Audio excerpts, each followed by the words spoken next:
Welcome to the Ayaan medical lectures. In this topic we will discuss about the pathway of urine. So the kidney has the different parts, and in this topic we will discuss one by one the every part of the kidney.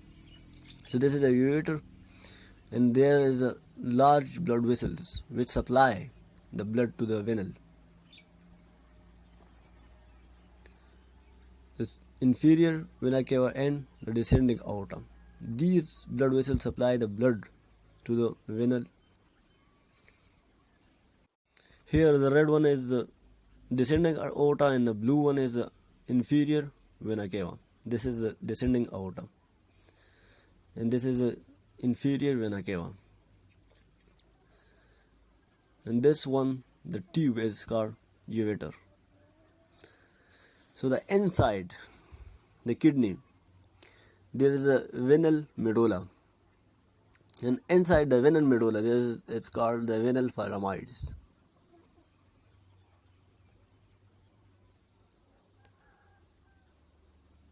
And here is the major calyx and minor calyx. The first one is the minor calyx and the second one is major calyx, which will open to the venal pelvis, and then the venal pelvis will go to the ureter, which collect the urine and pass to the urinary bladder. So inside the kidney there is a 1 million of nephron which filter the blood. The nephron is a structural and functional unit of the kidney which filter the blood. Remember that it filters the blood, not the kidney. Inside the kidney, nephron filter the bloods. So the nephron starts from the glomerulus. The glomerulus is formed by the blood capillaries. So the glomerulus, water and solute smaller than the protein are forced through these capillaries wall and pour of glomerular capsule into the venal tubule. Glomerulus was named by the Italian anatomist Marsilio Malfigi in 1628 to 1694. The nephron have the different sections: the proximal convoluting tubule, the loop of Henle, and distal convoluting tubule. And the last one is a collecting duct, which collect all these things, the waste materials. And there is the glomerulus. The glomerulus, the first entry artery is efferent. Efferent arterioles, which rise from a cortical radiate artery, is the feeder vessels. I hope it makes sense. So this one is the efferent artery. After efferent artery, it forms the vasovecta. The efferent will form the vasovecta, which is basically capillary, which will follow the tube of nephron. Vasovecta allow for a reabsorption of things back into circulation, while at the same time allow for a secretion of things from the circulation back inside the nephron tubule. So it's easy to understand about the nephron and nephron sections. So now, after the Bowman capsule, let's talk about the proximal convoluting tubule. So the proximal convoluting tubule reabsorb the sodium, chlorine, and potassium. And also, it will allow for a secretion of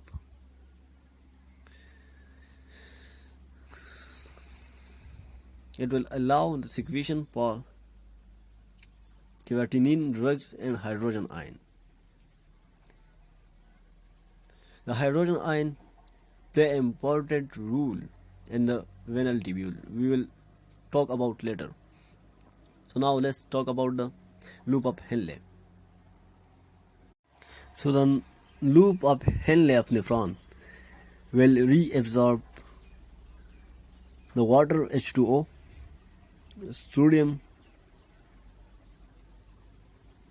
It will reabsorb the water, sodium, and chlorine, and also the potassium. Now the distal convoluting tubule. It will reabsorb and also secrete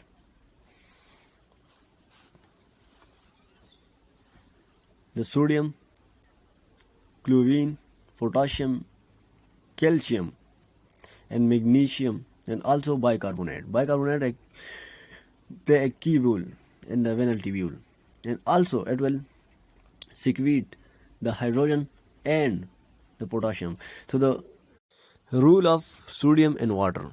So sodium and water play a key role in regulating blood pressure, and also the bicarbonate. So the role of bicarbonate and hydrogen ion.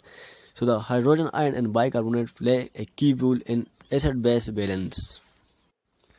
So the distal convoluting tubule secrete the hydrogen and the potassium. Now the last section is the collecting duct. So let's talk about the collecting duct. The collecting duct of the nephron will reabsorb the sodium, the urea, the water H2O, and the chlorine.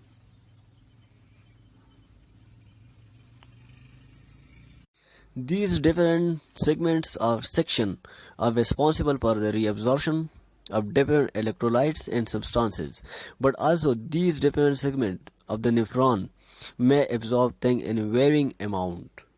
Reabsorption and secretion. So the reabsorption is the movement of water and solutes from the nephron tubule back into the circulation. The secretion is the movement of solutes and water from the circulation into the nephron tubule. The location of the kidney. So kidney is located in the abdominal cavity, where it is held by the peritoneum layer. The peritoneum is a sac of the abdominal. The kidney is below the liver and stomach, but above the pelvis cavity.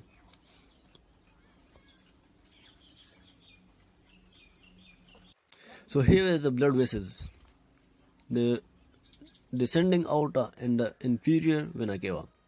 The descending aorta will go to the legs, which will be further divided to the iliac arteries and the femoral arteries. So this is the descending aorta, and the blue one is inferior vena cava. The kidney extends from the T12 to L3. T12 means the thorax 12 and L3 means the lumbar third. So between the vertebrae there is an intervertebral disc, which is a shock absorber. The venal capsule. So the venal capsule, the kidney have three important layers. The first one is the venal capsule, which is the true venal capsule.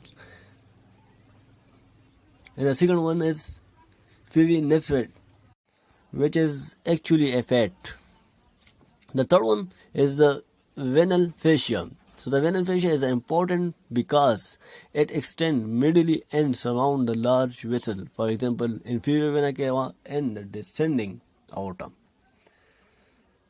So this green one is the venal fascia. So the ureter will go to the bladder, which collect the urine and pass to the bladder.